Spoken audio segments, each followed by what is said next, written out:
Hi, my sunshines, and welcome back to another episode of Your Session with me, Dr. Deborah Brown. And today we have another exciting episode in our guest season. So, just to explain, why are we doing guests when we haven't done guests for 25 episodes?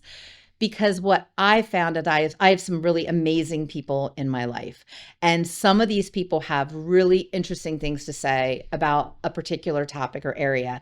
And there's nobody that knows everything about everything, but there are some people who know something about something. And I really think that there are messages that I want to spread around, messages that I've seen or I've received that have helped me that I think could be really good for a lot of us.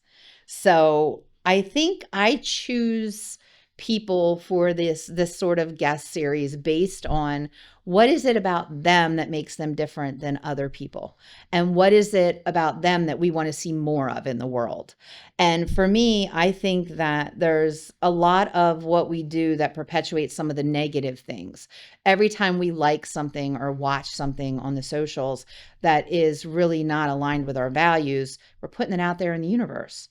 But if you go in and you like and you share and you watch things that align with your values that might not be mainstream or might not look like Kim Kardashian, that every time you do that, you vote for your values and you put more of what you want out there in the universe.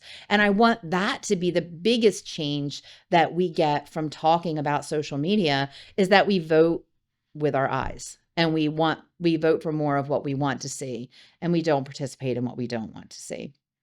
So I like the idea too, is that a lot of these guests can promote some self-reflection and can really make you think about what resonated with me, what didn't resonate with me, what did I like about this person, what did this person say to me that might be meaningful.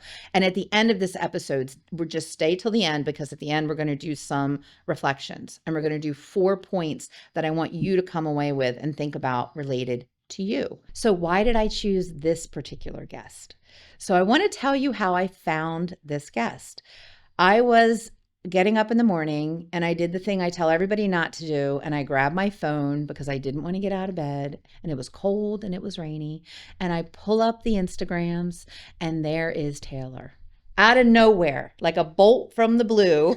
And all of a sudden I see somebody out with their unicorn hoodie at 20-degree weather, walking the dog through the streets, and no makeup, happy as a lark. Like, look, it was hard to be up, but I'm here. Get your body moving. Get yourself going. You're going to feel better. And it was this voice that just hit me. And it was like, oh, wow. Okay, she's right. Like, get out of your head. She's right. And I think there was something about that was that simple idea that life is hard. Life is not always going to feel good. But if you just get yourself up and get moving, it's not going to be as bad as you think. Get out of your own way.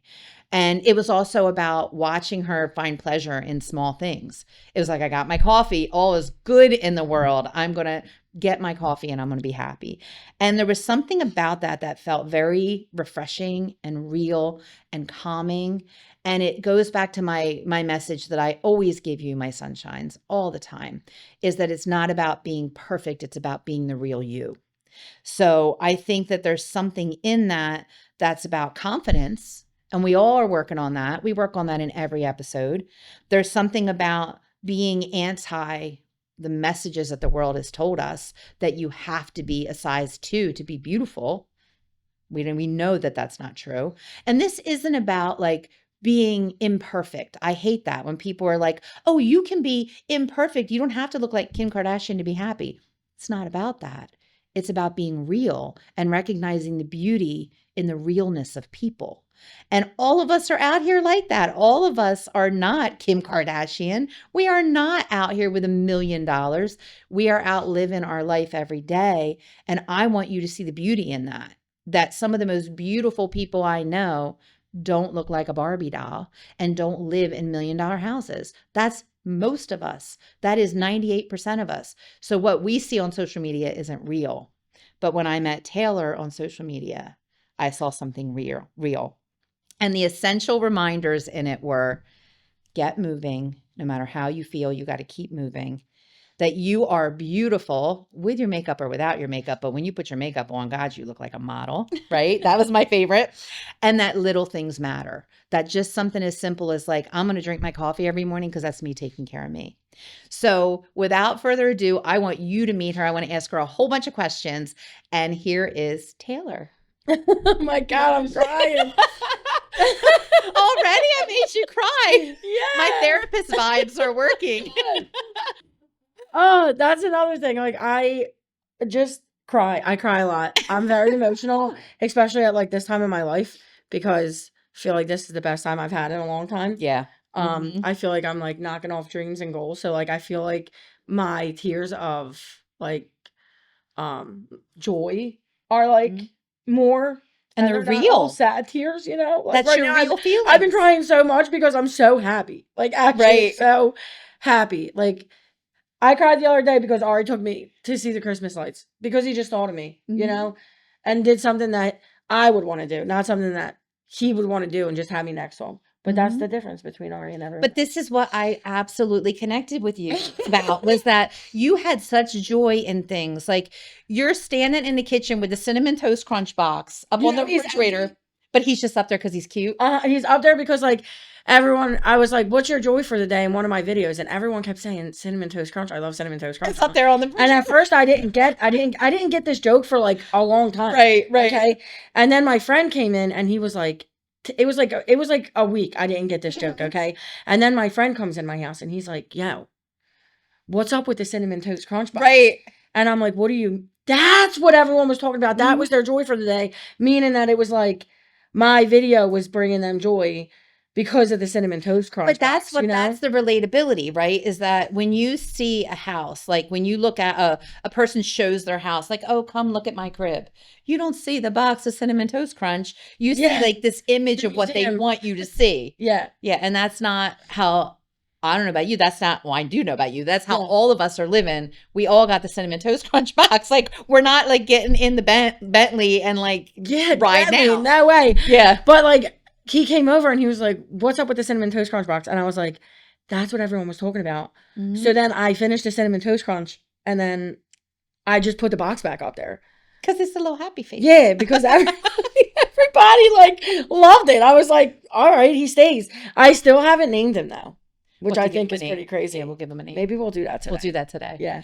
What do you think your message is? Because you're conveying it. I don't think you even think about it. I don't think you're sitting and scientifically diagramming it out. But what is the essence of what the message is? Why are you doing what you're doing? Because socials. My thing is, if I can do it, anyone can do it. Why do you say that?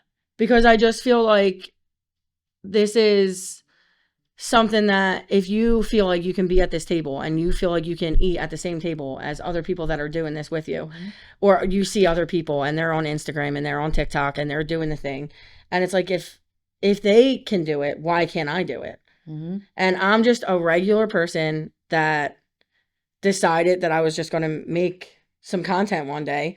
I've been talking about it. I've been thinking about it for over a year. And then I saw someone do it that I know personally. And I was like, well, if she can do it, I can do it. So I was posting just like my regular stuff. And sometimes it'd be like a get ready with me. And like, you can tell from when I started to where I'm at now, like how different it has changed. Because then I started to realize like what my audience wanted.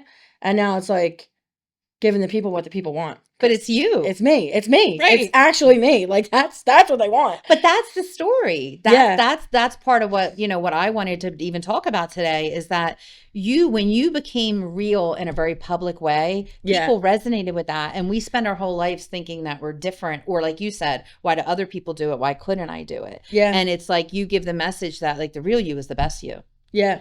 So it was the ice cream talk. So tell me about that post. Yeah. So the ice cream man, I heard him coming down the street, and because you hear the jingle for so long, and I was like, "Baby, take my phone," and he was like, "What?"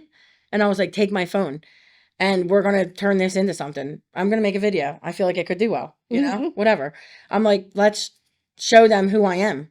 Like how I react to the ice cream man, because that's literally how I act. Was it a little bit upplayed? Maybe, because I was in front of a camera. Right, I know that. You know what I'm saying? Like, it's hard to just do it, sometimes. And I was just like, oh, grab my phone and I'm going to do it. And his first thing was, you're going to do it like that? Because he knew like I was trying to like be makeup and make sure that I was my best self when I was trying to post. And this was just you videos. coming out the house. And this was just me coming Right. out the house. I just got done cleaning. I was sweating. I had no bra on. I was like, okay. And like before I was like trying to make it that, because then when you start posting online, you don't want this place of judgment. Do you know what I mean? Like you just want to exist and be yourself and hope to God that people don't hate you for it. But either way, You I was did like, it. we're gonna do it, and let me tell you, people really did hate me for that post, which is Really? yes, Because you were just dancing to the ice cream truck music. the amount of like, if you actually go back to that Instagram and read through the comments, they are vicious. How did you come back? Okay, that's a great example of how the world is, right? We want to be real and we want to put ourselves out there, and you're going, I'm just walking out of my house. This is me. Yeah. And then the world comes down on you and you come back from that. What was your thought process when you see all this ugly hate? Honestly, when I first was reading it, like when I first thought about the idea of like a troll coming after me and people just hating me for simply existing, I was like, this is what's going to stop me. I know that this is going to stop my growth. And then I was reading them and I was reading them and I was reading them. And I was like, you know what? Honestly, like, it's really not that bad.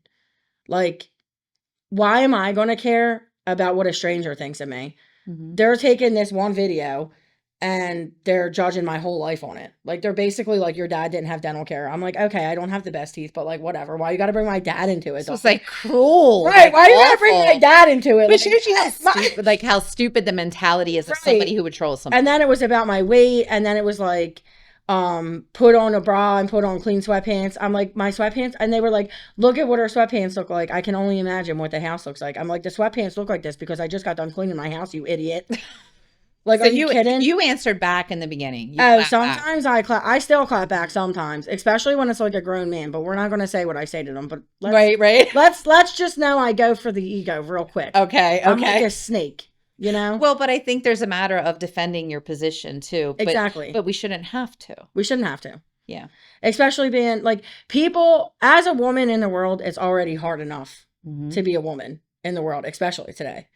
But then to be a plus size woman and be in this world today and be happy about it and think that you're beautiful and think that you're the shit. People merely hate you because of that. But why, and it has nothing to do with me. Why is that? Why should that be harder for somebody who is over a size 12 than it is for somebody who's under? And I granted, I work with women all the time, and I know it's hard for all women of all sizes. Yes. But I do think there's a specific message that we get as plus size girlies from the time we're very small. And the message is, you can exist, but don't be too much, because you're already too much. Your body is too much. Yep. And then when we get out there and you got your little cleavage going, or you got some exuberance in a dance or whatever, all of a sudden it's like, get back in your lane. Yeah. And that's the message to me of like the trolls. Get back in your lane. Who are you to think you're beautiful? Yeah. That's a hard message to combat. What do you pull from yourself to get that message to not absorb into your soul? Because that hurts. It does. It does. And my thing is that it hurt for a while, especially like in my younger years. Like, I was doing like Curve at like 14, 15. And like, if the you ladies remember gym. Curve, if you remember Curve, but it was geared towards like older women. Yeah. I was probably the youngest one that went there, but I didn't want to go to a regular gym. And then I was on Weight Watchers. So I went to my mom and I was like, hey, like, I feel like maybe I should do something. I'm literally a sophomore in high school. Yeah. You know what I mean? It like, starts just trying. And then my mom was like, maybe we can sign you up for Curve. And, that's what I was doing. But then it was like, no matter how hard I tried, no matter what I did, like, the weight never stayed off. I could never really keep it off, And then I'd never really had a boyfriend in high school because everyone thought I was fat and ugly, Like, I never really had anything like romantically for a while. And I feel like that stunted me for a little bit. But then once I really started to come into myself, and like at 25, I went through a hard breakup. And I feel like in that moment, that's when I took all my power back. Why do you think it went that way instead of the other way? Because a lot of women, a bad breakup or a body image hit to their self-esteem sends them down. What is the message that you think that you had to yourself that was like, you can get up, you can do this again? Did you have really good supportive people around you? Was that just inside of you? Like, what do you think about that? Well, I do have a great support system, but I feel like inside I always knew I was that bitch. Mhm. And I Mhm. wasn't going to let anyone else deter me from how I felt about myself, because it was other people's opinions of me that made me feel like I wasn't pretty. But when I would be getting dressed and going out, I would think that I was just as pretty as my other friends, even though I was probably, and maybe still probably, the biggest one in my friend group, but I'm untouchable, like, in my opinion. Mhm. Like, I dress good, I smell good, I look good, I know how to do my makeup. Like, Why all my shouldn't you friends be are pretty. allowed? We are all bad Right. bitches. Right. Like, that's all I know. That's all. There is no competition, you know? All my friends are beautiful. I'm beautiful. And I just feel like I would look in the mirror and be like, I'm just as pretty as them. Yeah, we can't wear the same clothes, but why ain't nobody looking at me? I don't get it. I don't understand. And then I feel like I just started to grow on that. Like, why isn't it okay for me to feel this way about myself? Why does someone always have to comment my weight? Why does someone have to say you're really pretty for a big girl? Oh, my favorite. You have such a pretty face. That's my Yeah. favorite. Are you You're kidding? like, thanks. I think. Is that means the rest of me is garbage? Like, Right. right? And I'm just like, if everyone else can feel this way, I can feel this way. Mhm. And then that's what I started working on. And then it was like daily affirmations. And yeah, I had to go to therapy. And it was like all these little different things that were adding up that I was doing for myself Mhm.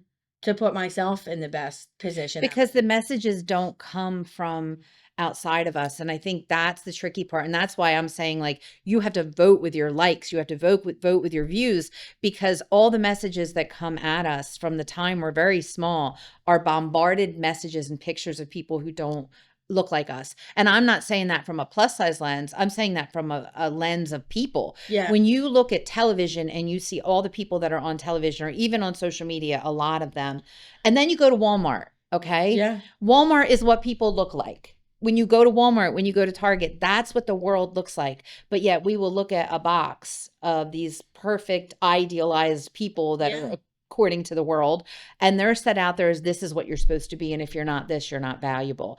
And my concern is the message that gives, not to us, because we can fight it off. We're old enough, we can work on that. Yeah. But I think about younger people, like our daughters and our little girls coming up, that little plus size girl, what kind of baggage is she going to take through her whole life? Like you said, like, why can't I be beautiful?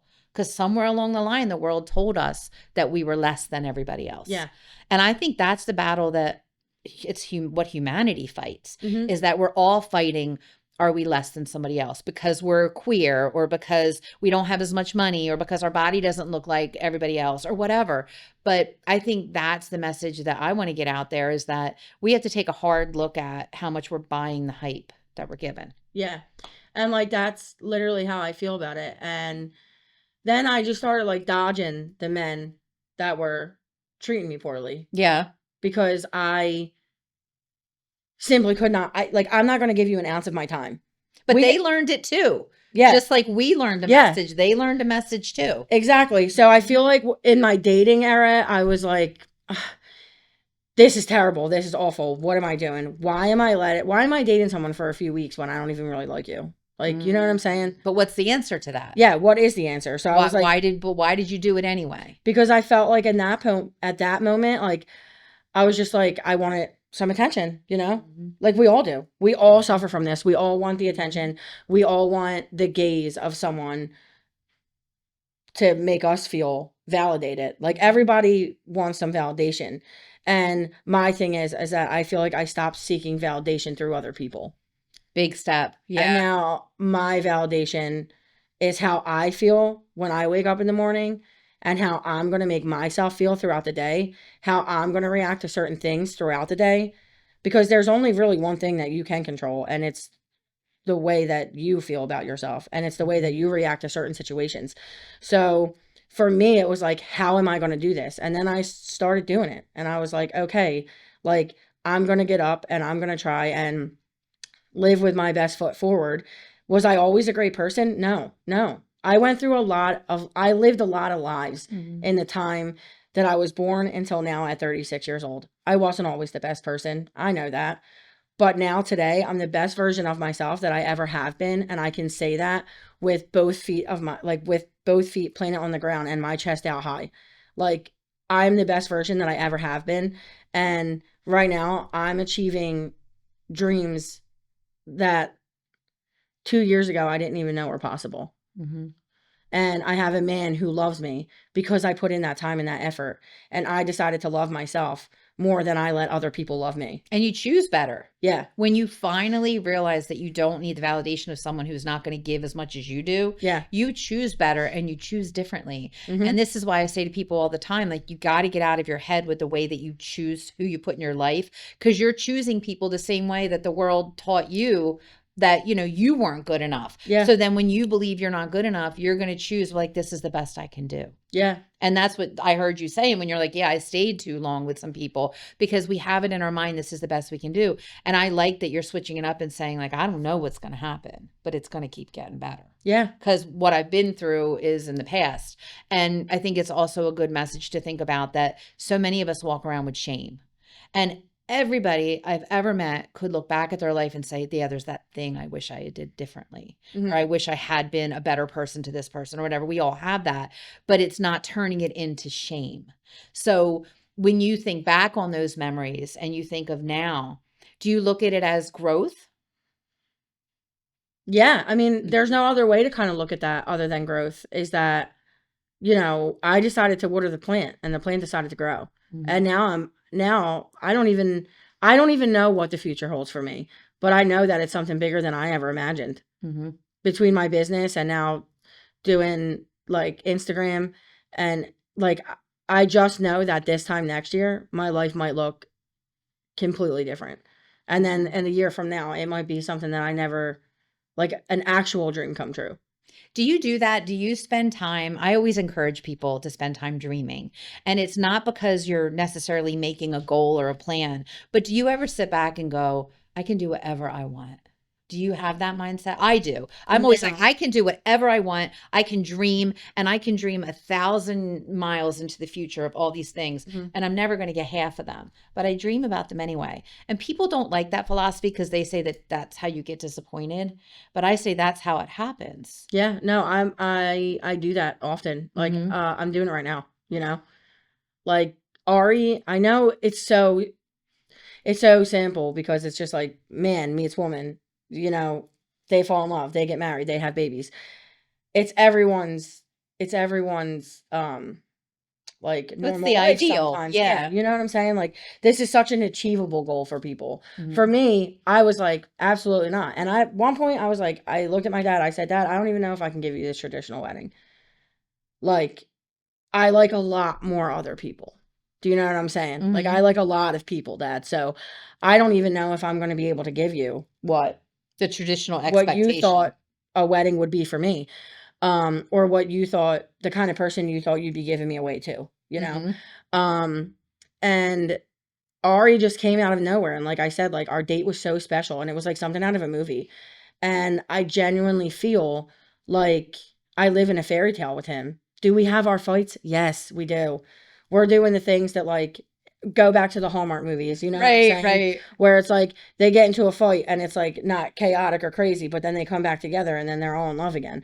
Like, those movies exist because it happened to someone. Mhm. And I genuinely feel like that's the life that I live in. Like, I live in like almost like a fairy tale, because the way this man loves me and the way this man chooses to get up and make me such a priority in his life and make my happiness a priority in his life, and vice versa, the way we communicate, whether it has to do with money, whether it has to do with our goals or our ambitions, we sit down and we talk about these things weekly. But that's it, is that's kind of what I was getting to, is dreams only become real when you actually start to take the steps to Mhm. make them real. And sometimes having another person in your life is a great mirror for that. Yeah. Somebody who reminds you of your value. And I think that that happens with partners, but I think it also happens in what we look at. Yeah. So if I am in bed and I'm going, I don't feel like getting up, and I see somebody who's a lot like me, who's also fighting that battle, but did it. So for me, that's why I think your voice is important, is because you're reminding people of, like, yeah, it's hard, but you're going to do it anyway. Versus the people that I see, I pulled it up the other day and there was somebody and she was lifting kettlebells at like 4 a.m. And I'm thinking, there is no place in my life where I would be able to do that for a million reasons. Yeah. And also I don't no. want to. Put But the kettle that's down, beside Sam. the point. The kettle, right. But I'm thinking she's going like, if you're not pushing yourself, then you're not living a full life. And I was like, whoa. Yeah. That message made me feel really bad. And I recognized it and I went, maybe 10 years ago, I would have believed that. And then I would be a different kind of person because I'd be walking around going, I didn't go to the gym at 4. Like I'm a piece of crap. Right. So I think there's a realistic message of like, yeah, I have this great life, but it doesn't look like what I thought it would look like. But I realize that I'm getting what I deserve. Yeah. And that's a nice idea. Yeah. And I feel like that's the whole point of a dream, Mm-hmm. you know, is like shoot for the stars, you know, Mm-hmm. shoot for the stars, land on the moon. Land on the moon. You Yeah, know? this is so bad. I'm kind of No. liking the moon. Yeah. It's like, that's just how like I feel about it. Like, do it. I wouldn't have my business either. Like, so without her. let's talk about the business. So you have a really fun business. I You are do. an entrepreneur, and I love this. So tell me about the business. I have a mobile bartending business. And basically, like, if you want to have a party, you would hire me. You supply the booze because I don't have a liquor license, but you supply the booze, and I am the good time and the vibe queen. personality, You the know, like vibe. that's me. I'm making the Uh-huh. cocktails. I come and I do like cocktail competitions. I can make a cocktail competition between you and your guests, Mhm. and I split everyone up, and then I judge, and I'll pull someone else in to help judge, and then we'll pick a winner, and it's so cute, and I give out little trophies and things. Or you can just hire me to be a bartender, or you can just hire me to be a vibe. It is what it is. We also do like, that. I don't cater, but I do service. So if you just wanted someone to come and serve the party and clean up everything and do that kind of thing, we do that too. Mhm. I'm pretty much a one-stop shop because I do work with caterers as well. And then, yeah, but Ari helped me build this because I'm 36, but I don't drive. I don't have a driver's license. Mhm. That's why my dad drove me here today. Yeah. We didn't get to meet Dad. No. My dad was like, I feel like this is like a girl chat. And I feel like I need to give you your space so you can talk freely amongst your friends and not have to worry about me being in the That's your dad. thing. Yeah. That's great. My dad is great. Yeah. I tell you, my dad, even when I was doing burlesque, I'm going off track. No, Sorry. no, Okay. let's talk about it. I love that. When I was doing burlesque, my dad literally took me to because for some reason the carpet tape that I used was sold out. Mhm. Okay. And my dad had to take me we went to the Home Depot in South Philly. Only Home Depot sells this carpet tape. Okay. Carpet tape for what? My pasties. Oh, Yeah. So you gotta back that up a little bit. Yeah. Okay. Yeah. So pasties, carpet tape. Okay. It kind of hurts, but it's okay. You know, you're not going to pop a pasty. Okay. You're not going to have a nip slip with that stuff. It hurts. Yeah. It does. It hurts very The bad. sacrifice for your art. Yeah, the sacrifice for the art, you know. Beauty is pain. That's Yes, what it they is. say, It is. Yeah, I agree. you know? But then he was like, okay, I'll take you all the way to Denver and then I'll drop you off at the show. And I was like, okay, Dad, thank you. He's helped me build backdrops. He's helped me create costumes. The same with my mom. Like my mom and dad, they didn't really understand, I think, like what I was doing in the burlesque community. Like they knew it. They're not dumb. I just don't think that they actually knew what I was Or doing. did if they that have makes sense. ideas about it? Because a lot of people, when they hear burlesque, they immediately go stripping. And it's not. It's art. It's artistic expression and dance. And I love it because I think burlesque is really empowering. It had to be at that time in your life, really this release for you. Yeah. I'm not only going to like make myself real, but I'm going to put my real self on stage. Yeah. And I feel like Fleur, that was my name. Fleur du Soleil was my name. I love it. Yeah. I feel like she is someone who helped me become the woman that I am today. She took up the space that she needed to take. She wasn't afraid to show her body. She wasn't afraid to show her body anywhere either. Like, put me on a friggin' beach, okay? And give me a goddamn bikini because that's what I'm going to be doing. Yeah. And if you don't like it, that's a you problem. It's not a me problem. Just because you don't want to see my fupa in a bikini has nothing to do with me. It has everything to do with you. And if you don't like it, move down a couple seats. Right. Don't look at it. But that is not easy for some people to come to. It's not. It's because not. I remember, but I wish everyone could. Well, I wish everyone could too, because I remember going on a vacation with a bunch of people a couple years ago, and I got to vacation and I had bought a bikini and I was like loving it and it felt so good. And I was like, when I got to go pee, I don't have to rip the whole bathing suit off, right? Like, why would we not wear it? And then you're all wet, and then it takes you a million years to get it back up again.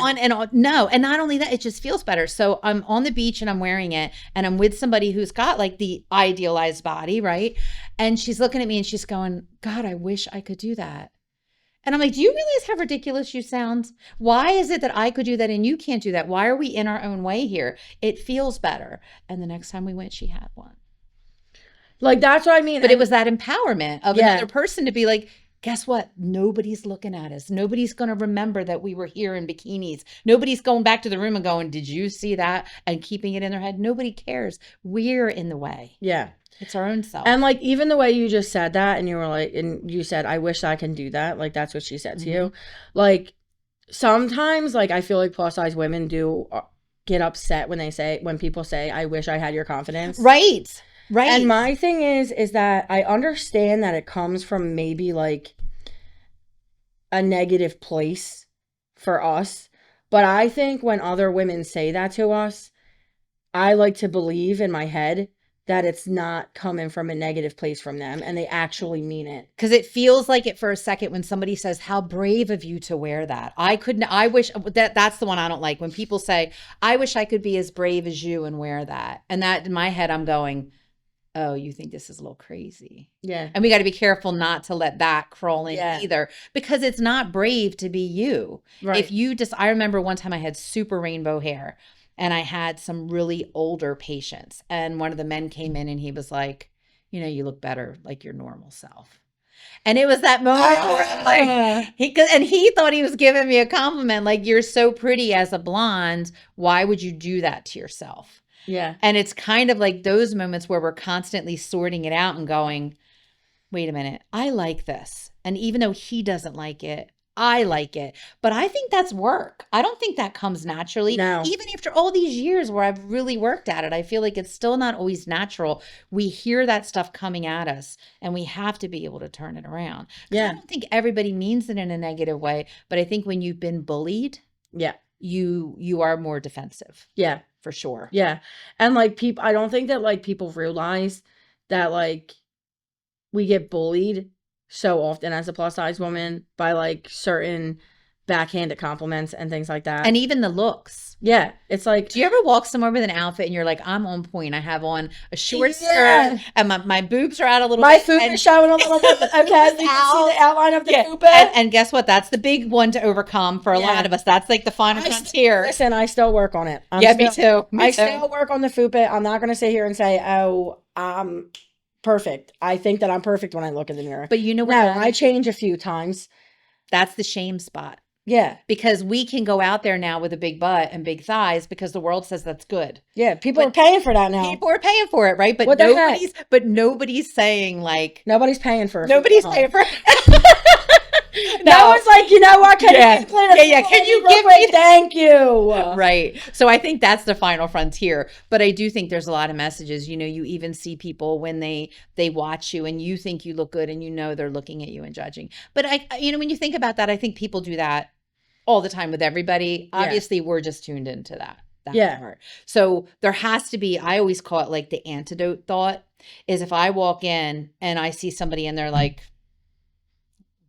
that's interesting, and that's what they're thinking. I'm like, I have my thought. Right. Yeah. Sometimes I'll do that. I do not give one single. See, you're good like that. See, I tend to go within, and that's when I need, and I think most of us do. I think you're at a place where you're doing that, and that's wonderful. But most of us go within, and we have to have resources in there. You got to be able to go, no, that this is you. This is the real you, and there is nothing wrong with the real you. Mm-hmm. But that message is hard. Yeah, I mean, I have my days where I have to do it, mm-hmm. But there are some days where I'm just like feeling it. Like I know, you've seen some of my videos, and I'm like, ugly where? If you try and tell me that I'm ugly in this video, right. You're lying. Yeah. And it's okay to lie to me, but don't lie to yourself because you're doing yourself a disservice here on this one, okay? Right. Like I am pretty and you're just going to have to admit it to yourself today. All right? Because if I see you out in these streets and you have something to say, I'm going to hurt your feelings. But there's a Don't try and but knock there's me a down. defensive thing, and that's the part that I don't like about sort of the social media vibe, and why I don't even like being on there for that reason. Yeah. Is I feel like there's such an inherent like criticism, and people are just looking to pick people apart That's what it is. instantly. They do so hard. Like, I watch some videos and I'm like, this person is literally just cooking food in their house, and you are burying them for no reason. Look at Pamela Anderson, right? Of all people, and I use her example all the time, is we all had this image of Pam Anderson. She was the makeup and the boobs, and she was in the bathing suit. And now she's out there and she's wearing big puffy flower dresses, and she's wearing no makeup, and she cut her hair off, and she's not blonde anymore. And she is radiant, and people are tearing her apart. Like, she's old, she's this, she's that. I'm like, are you kidding me? Her. She's herself. Right. She was beautiful when she was a Playboy model and being abused, though, wasn't she? Yeah. Because she fit the image of what people thought beauty was. Yeah. So she was an icon. It. Literally a beauty icon for a majority of her life. And then she takes a break and she really goes and redefines herself and finds her true self. And now you all want to say that she's ugly and old and this and that. She looks stunning. Like, let me get those cheekbones, sis. I know. Beautiful. And I guess that's what I really like about her is I feel like there are people that come along in the world and they change the flow of the river. And I feel like the way that the river has flown for the past 50 years has not gone in a good direction, because the flow is that, you know, think of Margot Robbie and Barbie, right? Yeah. She was impeccable. She was beautiful. There's no doubt she's beautiful, and she seems like a really nice person inside and out and all that. But to put her up there and say, like, this is what you're supposed to look like, 99.9% of us would never look like that. So do we not get to be happy and proud and excited? Right. And that's a dangerous message. So people like Pamela Anderson come along and they make the river turn a little bit. Yeah. Oh, you're allowed to be older. Oh, you're allowed to not wear makeup. And I feel like that's the voice that I want to have in my work, but that's also what I want to bring near me. And I want to, that's what you want to surround yourself with. Yeah, for sure. That's what I want my algorithm to be. Yeah. And do you feel like you're building that community of these people? Oh, I mean, I hope so. I think that I am. You know, I mean, I have a lot of, like I said, when I was doing burlesque, we had like a plus size tribe that we did. And I still have those girly pops like so close to me, and just the humans that were a part of it, you know. But my girly pops, Penny and Kitty, they are literally some people who've paved the way for me to be where I'm at today, in plus size and being beautiful and all that other stuff. So I feel like I hope that I'm creating that environment. That's my goal. That's my dream. That's my aspiration. But sometimes the internet can be a tricky place. Yeah. Do you know what I'm saying? Yeah. It really depends on what type of side I end up on. But I don't think I'm ever going to end up on a side that's not a positive one, because I'm sorry. I just... Yeah, but it comes up anyway. And I think that's the poison of it, is I could look at 100 people doing what you're doing, and I'm still going to get the girl with the kettlebells when that's like not really my interest or my vibe. Yeah. And I get so many gym in. stuff too. I get a lot of like outdoor gym stuff too. And I'm like, you think I'm going to go do pull-ups on a monkey bar? Good for them. No way. Good for them. But that's not my message. I can't convey that message because I can't do that. So I only have my message. But I do notice that a lot of other messages slip in. And I think that's the part where we have to be careful, because we end up getting inundated with some of these voices that are really, really negative. And I think that that's the hard thing about this, is it's a popularity contest. Yeah. Just like we've always been in. Yeah. That's the thing about being on the internet, is that truly is what it is. So, but I'm hoping that my popularity can take me and the people who feel less than to a place that they never even thought that they could imagine. Because like I said, the point of all of this is really, if I can do it, you can do it. If you thought that you wanted to open that business, start right now. Start building your business plan. Start thinking what it is that you want to do. Go do it. If you thought that you wanted to teach a cooking class or teach an art class, go do it. Go apply somewhere that does what you want to do. Go do it. If you're working a job that you literally cry before you go in every single day, leave that job with or without a plan. If you're feeling like you can just leave without a plan, make a plan and leave. Make an escape plan and go do something Stop that makes suffering. you happy. Stop Yeah. making yourself suffer. It makes no sense. The only one that can change the direction of where you're about to go is you. Like, that's it. If you wanted to go do burlesque, go do it. Go buy an outfit, go somewhere and try and do it. Hit me up if that's what you want to do. Mm-hmm. You know, I'll put you in the trajectory of like where you want to go. If any of the things that I have done. Because like 2 years ago, I walked out of my job. I was crying every single day. They were overworking me. They were underpaying me. They kept promising me. They kept promising me the cheese, and I was a little mouse on the wheel, and they never gave me a cheese. They never gave it to me. Not even a bite. Not even a crumb. So we went in for our last meeting, and I said, I'm not finishing my shift. I'm leaving. Give me 11 days, and I'll give you my final answer on whether or not I'm going to be able to come back and work for this company, because I had 11 days vacation. I knew I wasn't going to let them take my vacation. So I did what I had to do. And since then, I started working with a regular who used to be a regular at another bar that I worked at, that I managed. She called me and she said, hey, can you come here and work for me? So I went and I started working for her. And then in the meantime, now she just promoted me to teach pasta classes. You're teaching I'm not a pasta chef. making, right? Yeah. I'm not even a chef. I'm not a chef. I just know how to make pasta. I've been around it for a long time. I know how to do it, and the way I'm an entertaining person. So really, no matter what I do, it's always going to be a fun time, you know? So now I'm teaching a pasta class. I opened my own mobile bartending business. That's been running and successful for a year.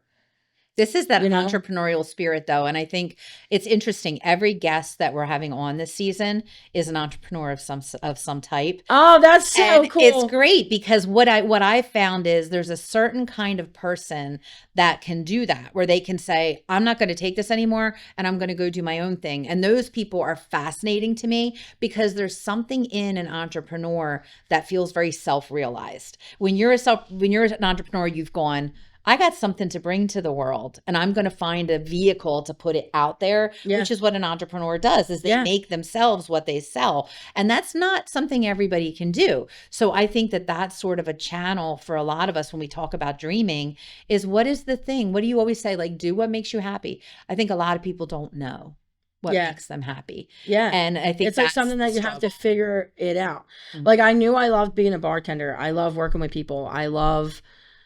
I genuinely just love people. Like, if I'm not around people, you're a classic extrovert. I'm an extrovert. Okay. Like an extrovert to the. So just for the listeners, the difference between a true extrovert and an introvert is an extrovert gets energized by being around others, and an introvert gets exhausted by being around others. Mm-hmm. We can all do it. We're all capable of being around people. But when you go out to a party being an extrovert, you're going to get energized by all of it. See, I'm an introvert of the highest order. I get exhausted by the world being too people-y.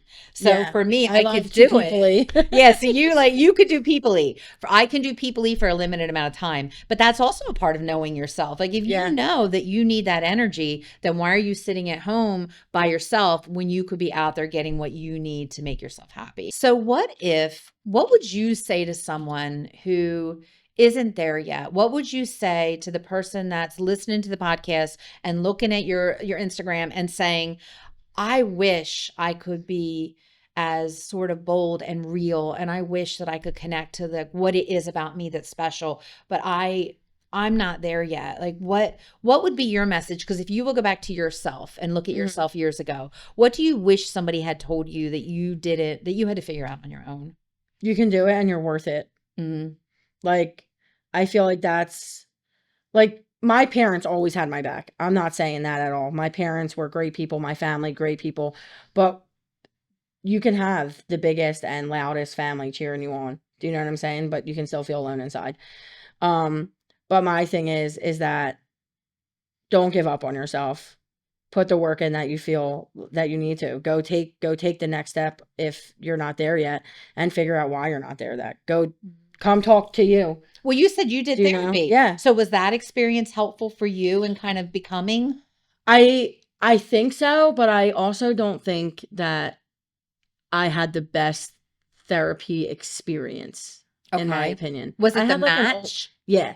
Mm-hmm. I had like an old white man And it wasn't He was also match. my mom's therapist. Okay. Yeah. I don't think he was my match. I think that he helped me where he needed me to go. I feel like I had the conversations that needed to happen. It lasted a few months, but I feel like it was more or less like I was the talker and he was the listener.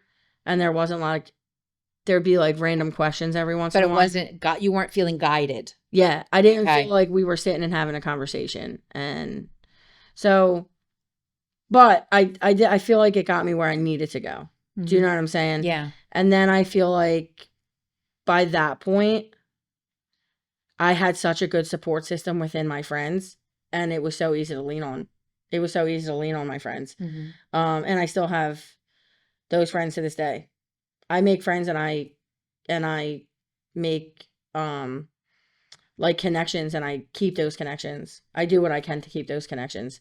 But I just feel like people need to realize that nothing happens overnight. Yeah. And the story's never done being told.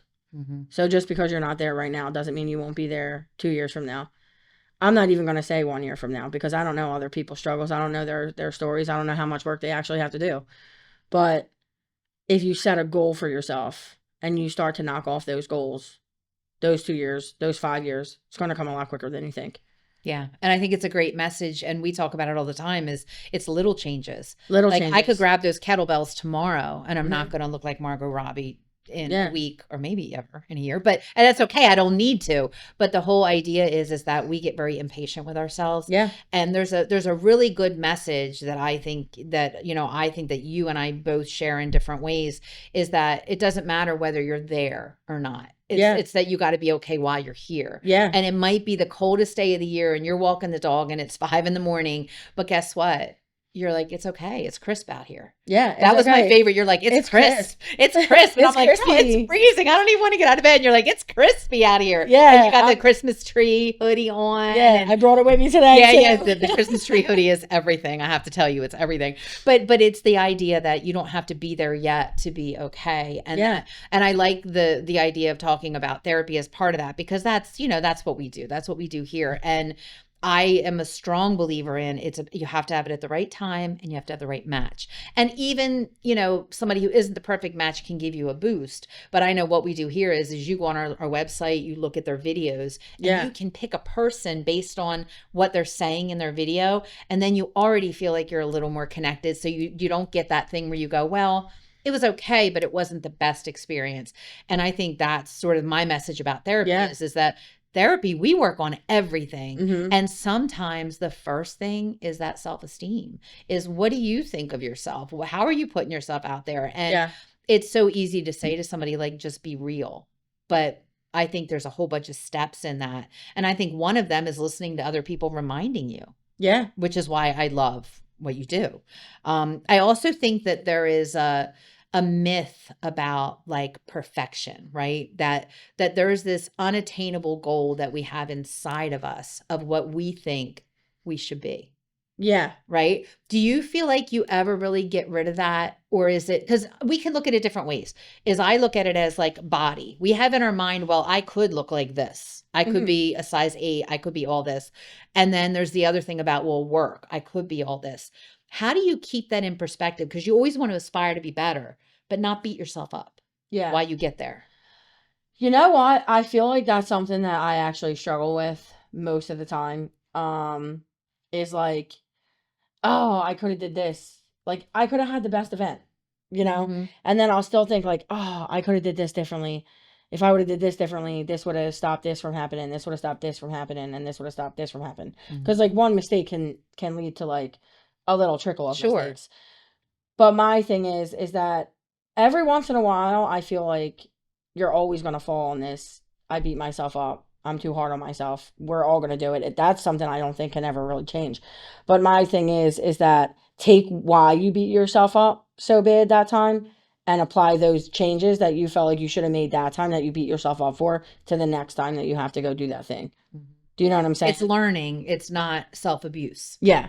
That's a big point. And I definitely want everybody to think about that is, are you looking at your mistakes as opportunities? And we did this in the last podcast. We were like, everything's an opportunity. If you're standing in the line at Marshall's and you're mad because you got to stand there 15 minutes, you could either be mad And then by the time you get up there, you're furious and your day is ruined. Yeah. Or you can use it as an opportunity to, but well, I'm here for 15 minutes. Yeah. Or like look around. That's why I do in Marshalls because they have That's what I'm stuff. saying. Yeah. They make The all candles that and stuff in the stuff and- line so that you aren't so I'm entertained. bored while you're there and you're waiting in line, especially during the holiday seasons.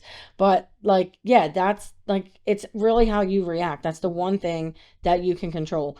You can control how upset you're going to make yourself, in my opinion. I think that you can control this. Now, I do understand that sometimes your anxiety, which I do suffer with, and you know, I have things that I really do struggle with that are so deep inside me, but I think that there's times where I'm like, I probably should have just took a breath there and really just took one. If I would have took 1 to 2 seconds to take a deep breath and figure out, I probably wouldn't have blew my house up. You know what I mean? Yeah, I think we talk about it all the time in the podcast. We talk about the pause and the power of the pause because you have a lot of automatic stuff in you that's been built in there for all these years. Sometimes we have defensiveness, we have self-esteem issues, we have stuff that's built up a lot of years. And if we don't pause and we just react, we react from all the build-up negative. Yeah. But we have to learn how to take the pause because I could have somebody look me up and down in the supermarket and give me a face like, they're thinking like, why did she wear that? And if I react immediately from everything I've ever felt, I'm going to turn around. I'm going to want to hit him. I've never hit anybody in my life, but I'm going to want to hit him. Better than me. But it's that moment of like this, how dare you look at me and judge me? Like, how dare you? And then I don't do that. I take that moment and I go, oh, good for him.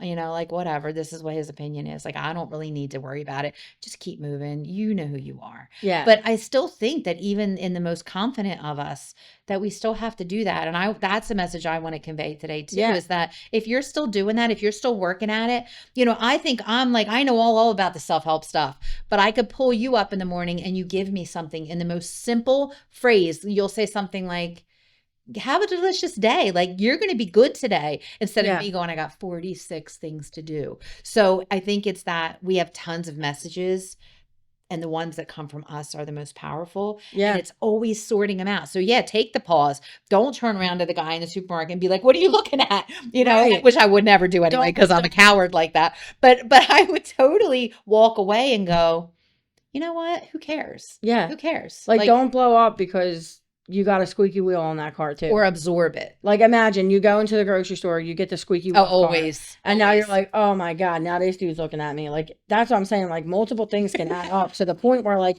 you blow the whole grocery store up. Right. But like, if you try in each one of those moments to just stop and like, okay, I got the squeaky wheel cart. Now I can go put it back and I can go take a regular wheeled cart. And then this anxiety of this cart, right? Yeah. The anxiety from this cart is going to now leave once the cart's out of my hands. But you have to do that. That doesn't happen automatically. No, it doesn't happen automatically. Right. That's what I'm saying. Like, yeah. You still, like, I'm constantly always working towards that. Because you want to know what?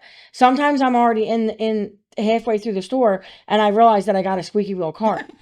Right. Do you know what I'm saying? Yeah. Like, I'm already through the because now they have like the things that open and you like the cars are really far away. Yeah. I'm not going back. The actual entrance of the grocery store. Yeah, I'm not going back. I'm keeping the cart. Right. Yeah. Like, there's times where I'm like, I'm only going to be a second. I'm going to keep the cart. Mm-hmm. Do you know what I'm saying? And then throughout the entire time that I'm in there, I'm like this. But then you got to learn to cope with it, because you're not going to get mad the whole entire time. Right. And I'm like, but that's life. Right. We got squeaky cart. That's what I'm saying. I'm like, Taylor, you can either get this stuff out of the cart and use your hands, go get a basket, go get a new cart. Or you can realize that you picked this squeaky cart and chill the hell out. Yeah. But sometimes when you are having a bad day, it's deemed to be a bad day, and that's okay too.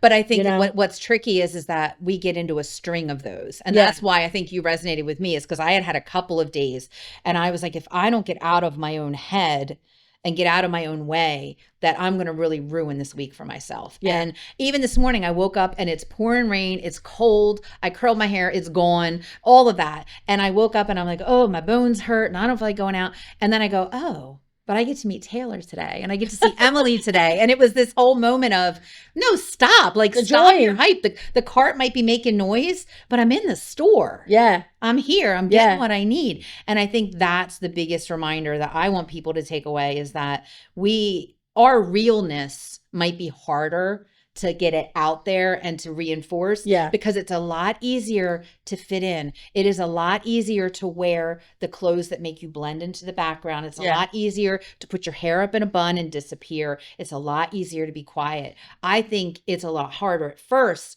to put yourself out there, to be real, to dress how you want, to be proud of yourself. That's harder at first. Yeah. But the secret is eventually it is easier. Yeah. It's a lot easier. It's a lot easier. Because you don't stop You're not worrying masking. because You're not masking who you are. Yeah, the masking, the masking. If anybody out there, I want you to pay attention to this. Are you putting on a mask in the morning? Are you putting on a face that is not your face? And when you do that, why is that what you have to do? Why is that what people need from you? Yeah. Because people know it anyway. Yeah. They know it. My people tell me right now, like, you're not okay.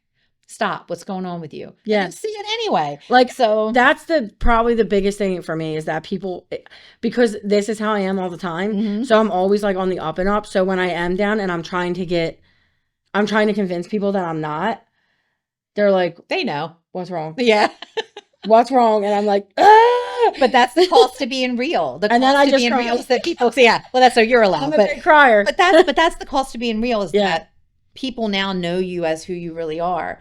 And they're going to be more key to you and keyed into you when you're kind of off. And Yeah. that's what we're supposed to be. We're supposed to be in relationships where we can be real. And that when we're not able to be ourselves, people can go, what are you feeling right now? Tell me what you're feeling right now. How can I help you? How can I help you? Right. But when you wear the mask all the time and you're pretending, they don't know how to read you, and they certainly aren't going to help you. And a lot of people I've worked with who have been depressed for a very long time have been hiding in shadows for so long that nobody around them even knows what to do with them anymore, and they withdraw. So the thing that you need the most when you wear a mask, you're keeping the thing you need the most away from you. Like we talked about relationships. The second that you get real, you attract to you what you really do need. Yeah. You know, I've been in situations where I dated guys for years that on and off that I can look back and go, yeah, they were like super rich. They were super gorgeous. And I'm thinking I stayed in those relationships because in my mind, I went, I get to have this. In reality, they were not good for me. Yeah. They had one thing about them that was a plus column maybe, but the whole point of it was that if I wasn't being real, I wasn't even attracting what I needed. I was looking for what I thought I wanted. Yeah. And what I thought I wanted was nothing about what the real me needed. Yeah. And I also feel like there's also that thing that happens of being able to receive the thing that you think that you deserve. Okay. So when I was like with all these other people, it was like I was accepting things that I felt like that's all I could get. It's good enough. It's good enough. Yeah. And I feel like I can never get what I actually deem what I feel like is deservable. Like what I actually And then what deserve. does that do to you when you do that? When you take less than what you deserve, what does that do to your self-esteem? Does it really make you any better? No, it makes you worse. Yeah. And it makes you dive into this deep hole of loneliness because you don't care about yourself and these people don't care about you either. So here you are. And then like, that's what I'm saying. Like, I feel like when I met Ari, I also built myself to the point where I was like ready to accept what I deserved. Like I wasn't going to fight him off. I wasn't going to treat him like everyone else. And you know what? I did put him to the test that I put everyone else to, and everyone else left. He didn't leave. He actually had me pack a bag and go to his house because he understood that if he stayed over and we woke up the next day and he was in my space and I felt uncomfortable, this might lead to something that could not be. He gave you space to grow into this the way you wanted to grow in. Yeah. That's what's supposed to happen. But still supported me throughout the whole thing. Do you know what I'm saying?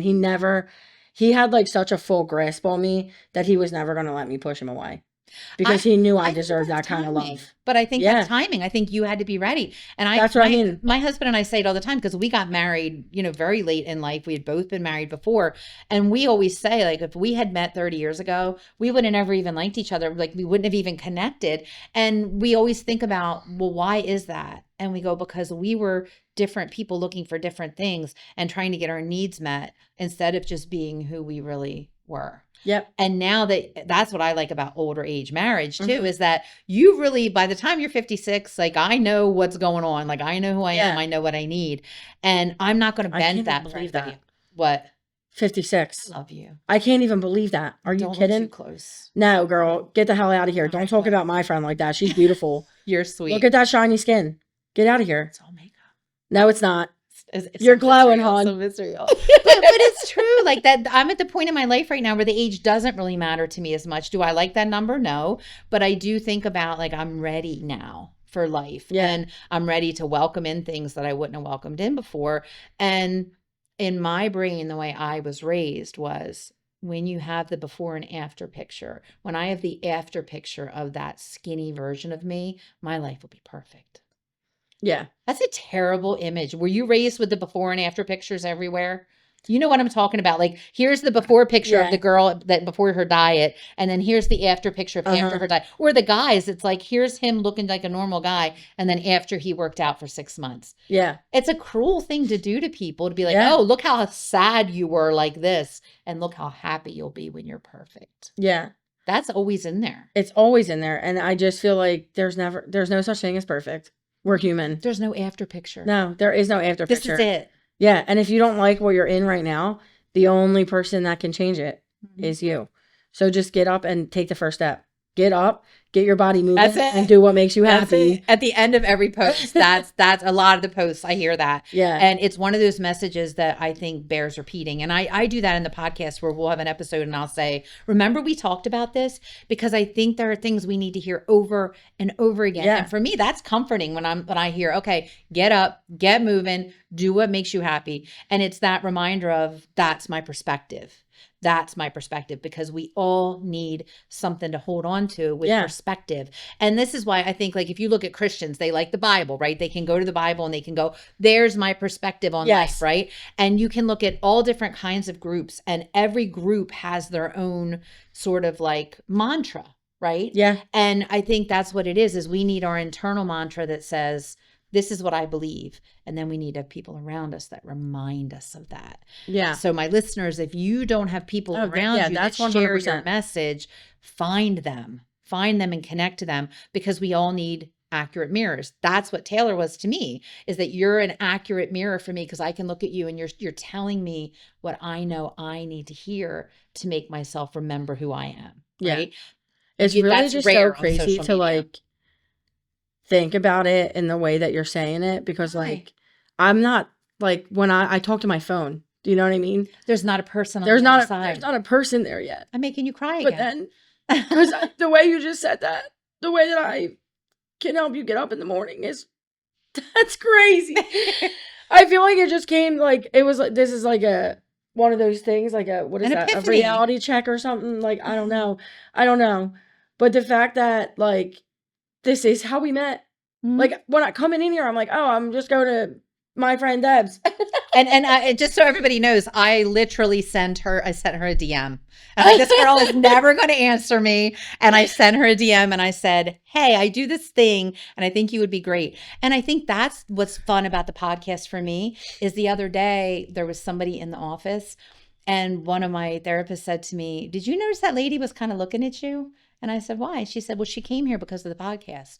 Because she heard the podcast and decided that would give her this sort of goal of like, maybe I should be in therapy. And my whole heart exploded, because you're right. We forget, like, we do the recording and we do the thing by ourselves, but there's the person on the other side.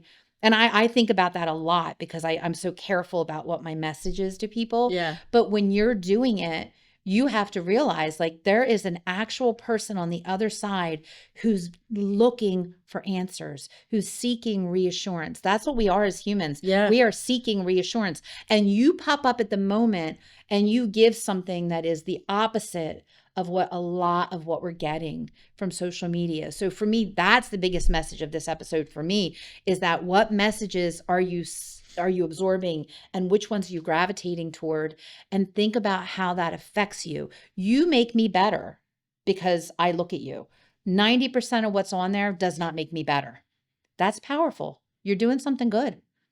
Thank you so much. Because I have fun when I do these videos, and I'm doing what I've done for myself, you know? Mm-hmm. Like, you're sharing it. You're doing the same thing I'm doing. Yeah. You're sharing the message. I guess I just it never really became a reality until just right now when you said that to me. Like, I'm sorry. I told you I'm an emotional No, baby. it's beautiful. But that's part of being real. If you Yeah. feel like crying, you cry. And if you have something to Yeah. say, you say it. And I love that. That's who I am as a person. But like I said, majority of my tears right now have been tears of joy. I don't think that I've ever been this happy and feeling this like successful. And I'm not rich. I don't even have that much money. I live paycheck, I live paycheck to paycheck right now. like most of the people in the world. You know, Yes, that's what we do. but the way that I feel just like so fortunate, blessed, and rich in other different departments right now, like being invited to come to this podcast and, you know, my dad driving me and spending some time with my dad, going to go have lunch with my dad, you Mhm. know, like just everything feels so good right now. It's Like gratitude. everything. It's gratitude, right? Yeah. And I'm so thankful. that's a huge thing. And I think that I don't preach a lot of gratitude on the podcast because I feel like it's a message that's gotten very thinned out and it's everybody talks about it. You have to be grateful. But there's a difference between like waking up and writing in your gratitude journal and having those moments where you can look at your life and step back and go, this is good. No matter how hard it is. And that's always my message on the podcast is that life is hard, but it doesn't have to be terrible. And Yeah. even though it's hard, and you got to accept that it's hard, there's always going to be something that's hard, but it's the way that we rise up from it and the way that we look at it every day that makes the hard not the main thing you feel. That's what Yeah. depression is. Depression, formal depression, clinical depression is where the hard becomes the normal and that's just what we think life is. And if that's where you are, I want you to think about that. If you're just saying that life is hard, I can't be real, I can't be happy, then that could be something a little deeper than just a perspective shift. And that's kind of where I say, like, we're not a medical service. We are a podcast. This is entertainment. But I always want to make sure the message is out there is that you don't have to stay sad, that it is work. Yeah. You've done work. I've done work. We're here because we've done work. But guess what? We still got lots to do. Yeah. Can you The imagine work us never in 20 stops. years? In 20 years, how amazing we're going to be? My God. It's going to be In great. 20 years, do you want to know what I hope I have? Okay, let's hear it. I really hope that I have a nice house. Okay, me too. Some kids. Yeah. I'm Some thinking two. kids. I'm thinking two. Yeah, be careful. When you get more than two, it gets really hard. That's what I'm saying. Yeah. I'm thinking two. I had one. That was good. Yeah, I'm thinking. Well, I'm one of three, so I'm thinking two. But when I tell you, I hope that I can give my man some cars. Okay, I hope that he can have two. Listen, I'm not like someone who likes things. Mhm. I like experiences. I like connections. My fiance, though, sometimes, and you know what? He deserves it. He really deserves it. He's a car guy. He loves cars, but right now we have a Ford Explorer. That's all we got. But he's always like, oh, I would love this car. I love this car. I hope that I can be able to maybe give him two of those cars, maybe Someday. okay, and a pool. That's the American dream, That's right? What I'm Isn't that the maybe American maybe dream? someone that I can like call monthly to like clean my house, so I don't have to deep clean anymore. Oh, that would be Because so I'm real nice. tired of doing that. Okay. To me, that's the measure of wealth. Is the point when I never have to clean my toilet again? Right? Can you imagine? Right. Like that's what That's I'm saying. like that's wealth. Like if I can like obtain like that, and that's not for me, this goal, what I just said to you, that always felt unreachable. I would never be able to have that. I would never be able to. What do you work think hard to do now? that. I think I'm gonna have that. Yeah, but I think you can. And that's sort of my underlying message all the time is hope, hope, hope. And I've had patients get mad at me. And they'll be like, how can you even use that word right now? My life is falling apart. And I was like, well, what's the alternative? If you don't use the word hope and if you can't have hope, then what's the alternative? Is that you just go, okay, this is as good as it gets? We got more. There's always more that you can get. Mm-hmm. And like, I don't even know. I mean, look, this brought me here. The internet brought me here. So I want to do some questions for reflection. So everything that we talked about today was super amazing when we talk about sort of being the real you and really getting to the root of how do we find joy? And we find joy in present moment awareness. We find joy in when we can be who we are. So I want to give you 4 questions for reflection, 4 takeaways, and you can just sort of listen to these, see what resonates. You can write them down, but I want you to be able to really think about these as big, intense views of yourself, to be able to look deeply inside of yourself and examine these things can maybe give you something out of this episode beyond even our conversation, but give you something to think about. How does that relate to me? Okay. So number 1, do I deserve happiness in my life just as it is? Right? Do I deserve happiness in my life just as it is? Are you sitting around waiting for the before and after pictures? Are you the before picture and the after is some happy you that you get someday? Be careful with that, right? I want you to think about it. You deserve happiness just as your life is right now. Whether or not you're thin enough or rich enough or have enough time, you deserve happiness right now. So that's the question. Do I deserve happiness in my life just as it is? The answer is yes. I'm the cheat. Okay. Number 2, how do I talk to myself when it gets hard? When you're in that moment in the supermarket and somebody gives you a side eye, how are you talking to yourself in that moment? Are you saying, who cares? And moving forward? Or are you pulling your shirt down and examining yourself to make sure you're suitable for consumption by everybody else? How do you talk to yourself when it gets hard? Number 3, what is the real me? Not the best you, not the perfect you. Are you putting the real you out there? If the real you has rainbow hair, if the real you has no hair, if the real you wants to wear whatever, are you being that every single day? Are you working on making yourself the best real you versus the best whatever you? The most successful, the one with the most money, the skinniest, the whatever. It's the best real you. Are you doing that? And if you're not, what's in the way? That's a little side question. Number 4, what's one small action I can take to feel more in control of my perspective? Okay, I'm going to say it again. What's one small action I can take to feel more in control of my perspective? And this could mean shutting down the social media that you look at that hurts you. This could mean not spending time with people that make you feel less than.